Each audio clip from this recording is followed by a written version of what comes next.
बड़ी खबर का रुख करते हैं। नए साल से पहले पीएम मोदी ने बड़ा ऐलान किया है। 3 जनवरी से 15 से 18 साल के बच्चों को वैक्सीन लगेगी।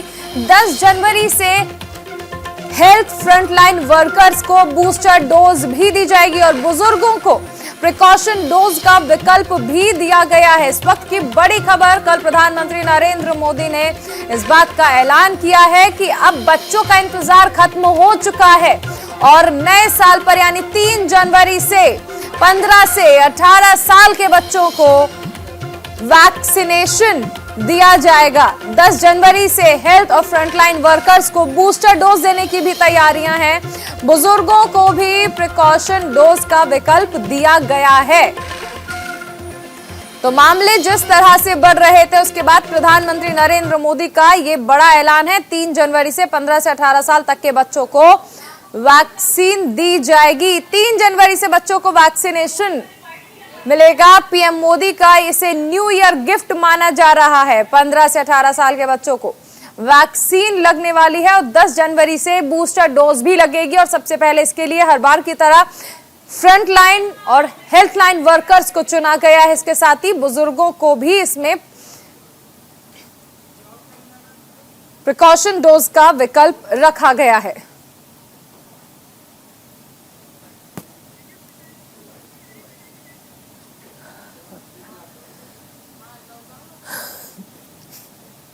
साथियों, 15 साल से 18 साल की आयु के बीच के जो बच्चे हैं, अब उनके लिए देश में वैक्सीनेशन प्रारंभ होगा। 2022 में 3 जनवरी को सोमवार के दिन से इसकी शुरुआत की जाएगी। ये फैसला कोरोना के खिलाफ देश की लड़ाई को तो मजबूत करेगा ही, स्कूल कॉलेजों में जा रहे हमारे बच्चों की और उनके माता पिता की चिंता भी कम करेगा। साथियों, हम सबका अनुभव है कि जो कोरोना वॉरियर्स हैं, हेल्थ केयर और फ्रंटलाइन वर्कर्स हैं, इस लड़ाई में देश को सुरक्षित रखने में उनका बहुत बड़ा योगदान है। वो आज भी कोरोना के मरीजों की सेवा में अपना बहुत समय बिताते हैं। इसलिए प्रिकॉशन की दृष्टि से सरकार ने निर्णय लिया है कि हेल्थ केयर और फ्रंटलाइन वर्कर्स को वैक्सीन की प्रिकॉशन डोज भी प्रारंभ की जाए। इसकी शुरुआत 2022 में 10 जनवरी सोमवार के दिन से की जाएगी। साथियों, कोरोना वैक्सीन का अब तक का ये भी अनुभव है कि जो अधिक आयु वाले हैं और पहले से ही किसी न किसी गंभीर बीमारी से पीड़ित है, उन्हें प्रिकॉशन लेना सलाह योग्य है। इसको ध्यान में रखते हुए 60 वर्ष से ऊपर की आयु के कोमॉर्बिडिटी वाले नागरिकों को उनके डॉक्टर की सलाह पर वैक्सीन की प्रिकॉशन डोज का विकल्प उनके लिए उपलब्ध होगा। सीधा रुख करेंगे, हमारे तमाम संवाददाता हमारे साथ जुड़ चुके हैं। नीरज हमारे साथ जुड़े हैं लखनऊ से, लखवीर दिल्ली से हैं और अरुण हमारे साथ मुंबई से हैं। नीरज, सबसे पहले आपके पास आना चाहेंगे। कहा जा सकता है एक बड़ी राहत के तौर पर देखा जा रहा है प्रधानमंत्री नरेंद्र मोदी का ये बड़ा ऐलान कि 12 से 18 साल के बच्चों के लिए अब वैक्सीनेशन की तैयारियां जो है वो पूरी हैं और 3 तारीख से वैक्सीनेशन शुरू होगा। जी बिल्कुल, देखिए एक बड़ा तोहफा है प्रधानमंत्री नरेंद्र मोदी का। जिस तरह से कोरोना का संक्रमण धीरे धीरे बढ़ता हुआ नजर आ रहा है, कुछ जगहों पर जहां पर कोरोना पूरी तरह से शांत हो गया था, वहां पर अब तमाम मरीज मिलने लगे हैं और यहां तक कि पूर्व मुख्यमंत्री जो अखिलेश यादव हैं उनकी पत्नी भी कोरोना पॉजिटिव हुई। तो इन सभी चीज़ों को देखते हुए लोगों में पैनिक ना क्रिएट हो, तो इसलिए प्रधानमंत्री नरेंद्र मोदी ने बहुत ही सिस्टमैटिक और प्लान्ड वे में पूरी बात अपनी रखी है। उन्होंने ये कहा कि 3 जनवरी से जो 15 साल से 18 साल के बच्चे हैं उनको कोरोना की वैक्सीन लगेगी। और इसके अलावा जो दूसरा उन्होंने प्लान बताया कि जो फ्रंट लाइन वर्कर हैं, जो हेल्थ वर्कर हैं, उनको वैक्सीन मिलेगी 10 जनवरी से। और इसके अलावा जो बुजुर्ग लोग हैं उनको भी वैक्सीन दी जाएगी। तो ऐसी तमाम बातें उन्होंने पूरे प्लान्ड वे में रखी कि किस तरह से हम कोरोना संक्रमण से लड़ेंगे और किस तरह से हम इस पर जीत हासिल करेंगे। चूंकि पूर्व का उनका अनुभव रहा है और पूर्व में जिस तरह से हम लोगों ने कोरोना पर जीत हासिल की थी, उसी को देखते हुए ये पूरा प्लान नरेंद्र मोदी ने देश की जनता के सामने रखा और एक प्लान्ड वे में सारी बातें अपनी उन्होंने कही। बिल्कुल, आप बने रहिए नीरज, हमारे साथ लखवीर भी जुड़े हुए हैं। लखवीर, अगर हम दिल्ली की बात कर ले तो आंकड़े जिस तरह से बढ़े हैं उसने हर किसी को हैरान कर दिया, और ऐसे में एक बड़ी राहत वाली खबर कम से कम बच्चों के लिए तो मानी जा रही है।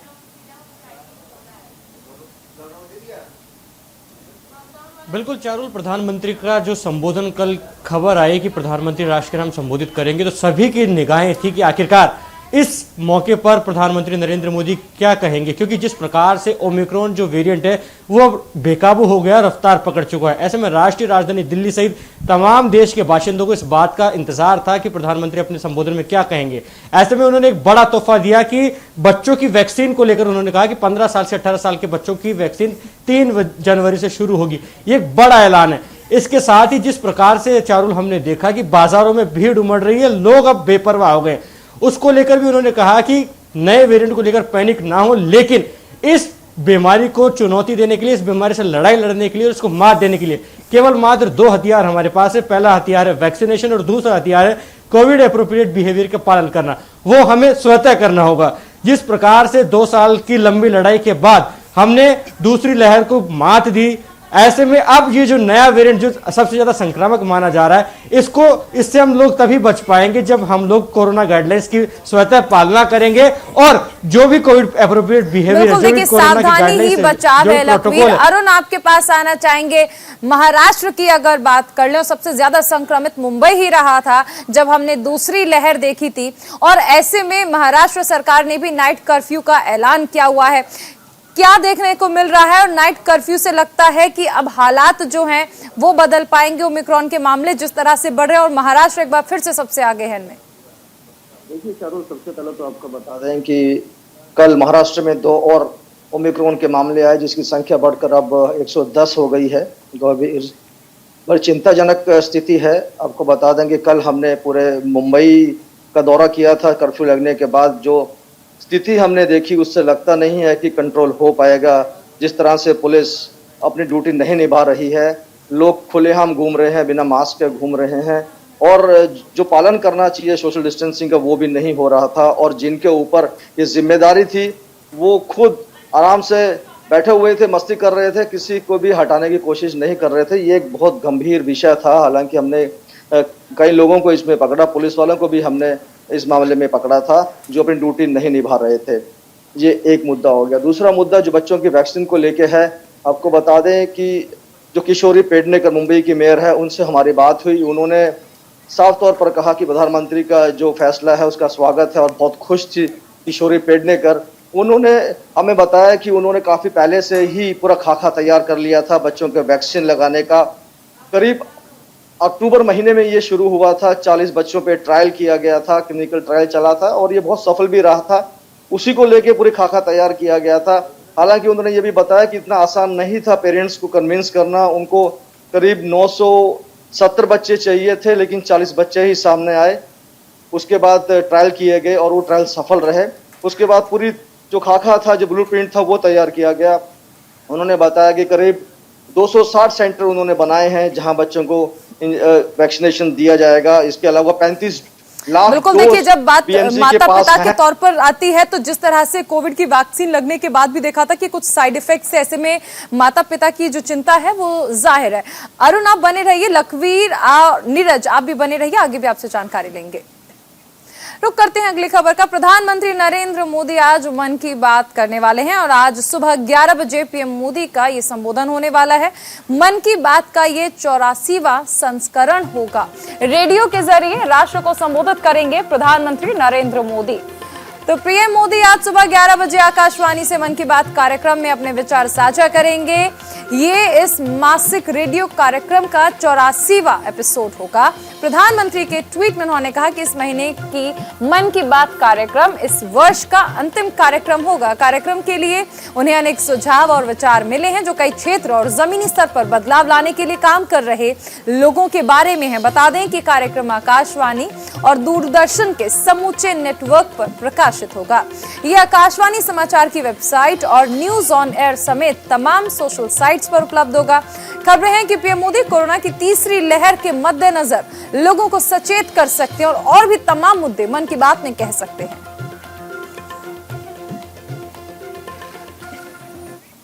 संवाददाता लखवीर हमारे साथ बने हुए हैं। लखवीर, आज एक बार फिर से पीएम नरेंद्र मोदी मन की बात कार्यक्रम में भाग लेंगे और सबसे अहम चीज आप देखिए कि इस साल का ये आखिरी संस्करण होगा।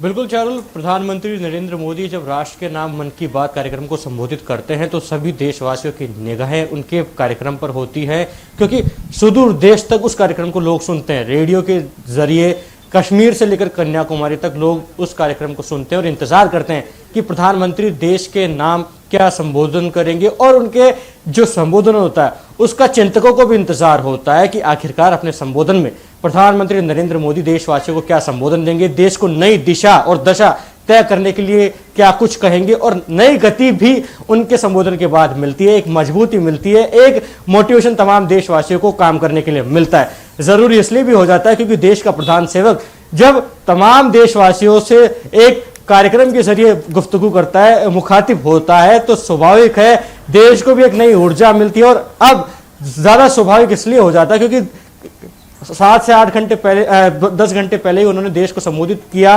वो राष्ट्र के नाम संबोधित करने आए और ओमिक्रॉन जो बड़ी चुनौती देश के सामने बनकर उभर रहा है, जो सबसे ज्यादा संक्रामक वेरिएंट अब तक का है, उसको लेकर उन्होंने संबोधित किया। साफ तौर पर कहा कि पैनिक होने की आवश्यकता नहीं है, इस महामारी से हम लोग साथ मिलकर लड़ सकते हैं। 2 हथियार हमारे पास हैं। पहला, जिस प्रकार से हमारे देश ने तेज रफ्तार से वैक्सीनेशन की, यह सबसे बड़ा हथियार है। दूसरी बात यह है कि इस महामारी से लड़ाई हम लोग स्वतः ही कर सकते हैं अगर जो कोरोना गाइडलाइंस तय की गई हैं।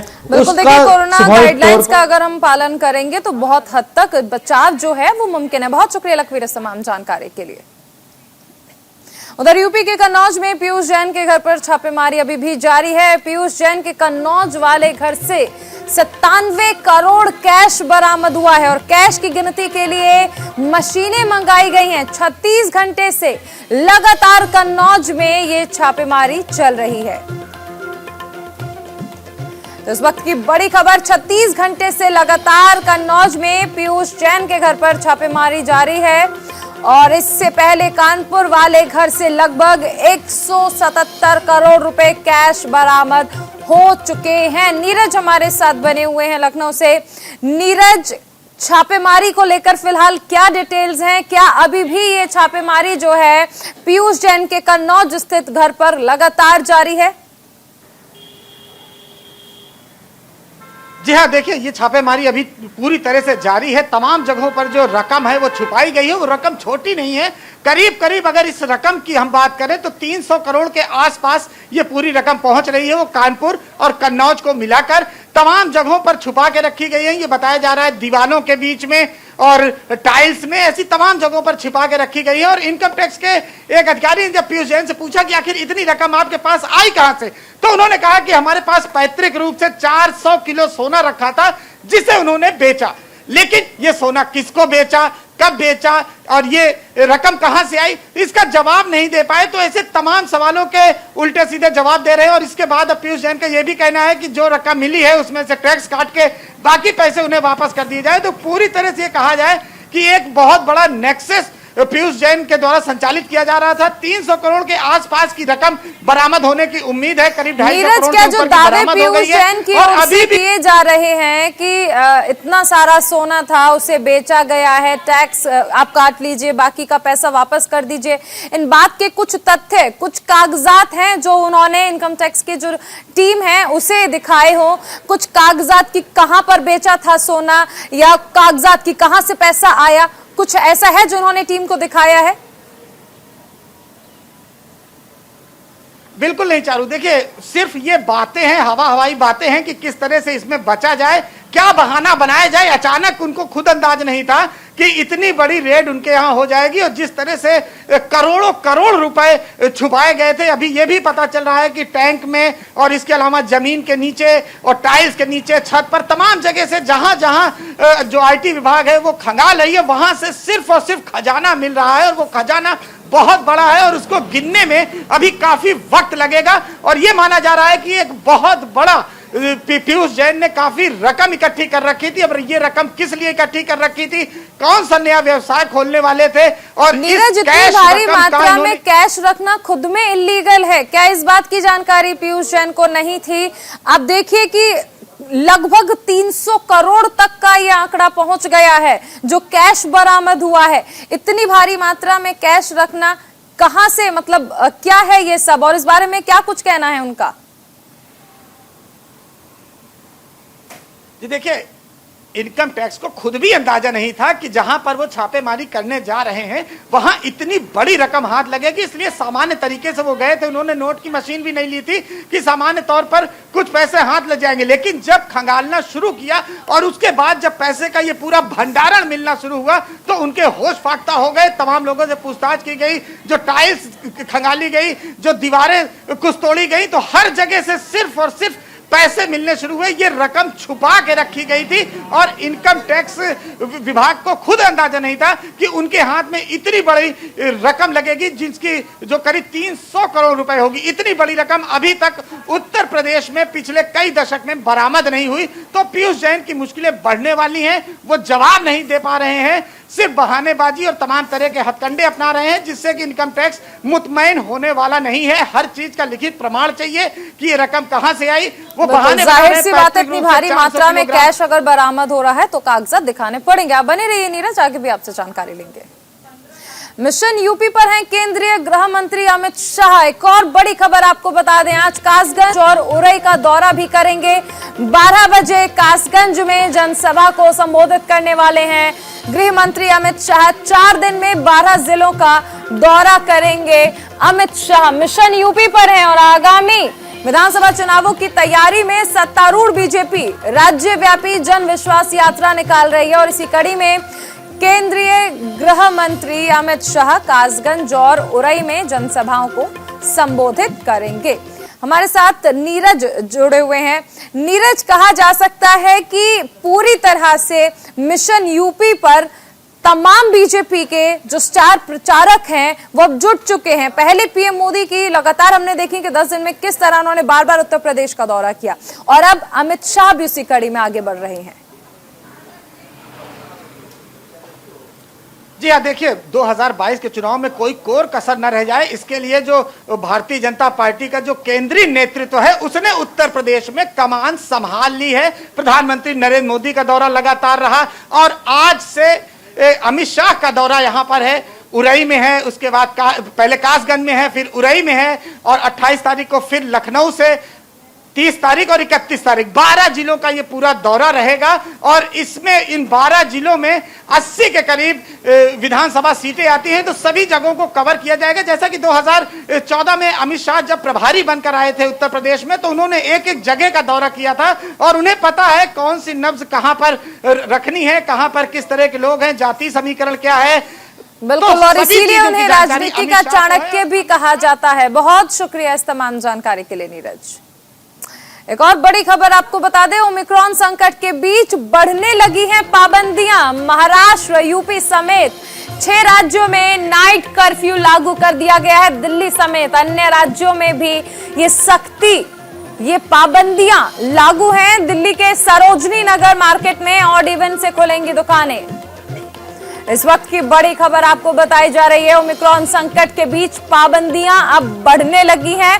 दिल्ली के सरोजनी मार्केट का वीडियो जिस तरह से वायरल हुआ था, भीड़ जिस तरह वहां पर देखने को मिली, उसके बाद अब वहां पर भी ऑड इवन फॉर्मूला लागू कर दिया गया है। और राजधानी दिल्ली के बाद अगर महाराष्ट्र की बात कर लें तो वहां पर मामले लगातार बढ़ते जा रहे हैं और सबसे ज्यादा मामले जो हैं वो हम देख रहे हैं कि महाराष्ट्र से सामने आ रहे हैं। सीधा रुख करेंगे अरुण का। अरुण, लगातार मामले जो हैं वो बढ़ रहे हैं, ऐसे में क्या वजह आपको लगती है जिस वजह से लगातार ये मामले जो बढ़ रहे हैं? लोगों की लापरवाही तो लगातार देखने को मिल ही रही है, लेकिन पिछली बार भी तमाम सख्तियां थी लेकिन मामले लगातार बढ़े थे और इस बार भी वही चीज देखने को मिल रही है। जी हाँ, बिल्कुल चारुल, देखिए आपको बता दें कि सरकार ने सख्त गाइडलाइंस इशू की गई है पूरे राज्य के लिए, लेकिन लग नहीं रहा कि लोग जागरूक हैं और पालन कर रहे हैं नियमों का। आपको बता दें कि कल से मुंबई में नाइट कर्फ्यू लगाया गया था। हमने मुंबई की कई सड़कों का जायजा लिया, लेकिन हमें जहां भी हम गए हमें एक ही चीज नजर आई, लोगों की भीड़ और उसमें से भी लोग ऐसे थे जिन्होंने मास्क नहीं पहने हुए थे। मास्क और 2 गज की दूरी, ये वो 2 हथियार हैं जिनसे हम ओमिक्रॉन जैसे खतरनाक महामारी से हम बच सकते हैं, लेकिन लोगों को परवाह नहीं थी। इसके अलावा एक नज़ारा हमें मलाड इलाके का मिला। वहां जब हम पहुंचे तो चर्च के बाहर एक क्रिसमस ट्री लगाया गया था, उसके बाहर इतनी भीड़ लगी हुई थी, पुलिस वाले वो मौजूद थे। पुलिस वाले उन्हें हटाने की बजाय वो खुद उनका सेल्फी ले रहे थे, उनकी फोटो खींच रहे थे। जब हमारी टीम वहां पहुंची उसके बाद पुलिस हरकत में आई और उसके बाद वहां से लोगों को हटाया गया। सावधानी बरतने की जरूरत हर किसी को है। बहुत शुक्रिया रोनस तमाम जानकारी के लिए।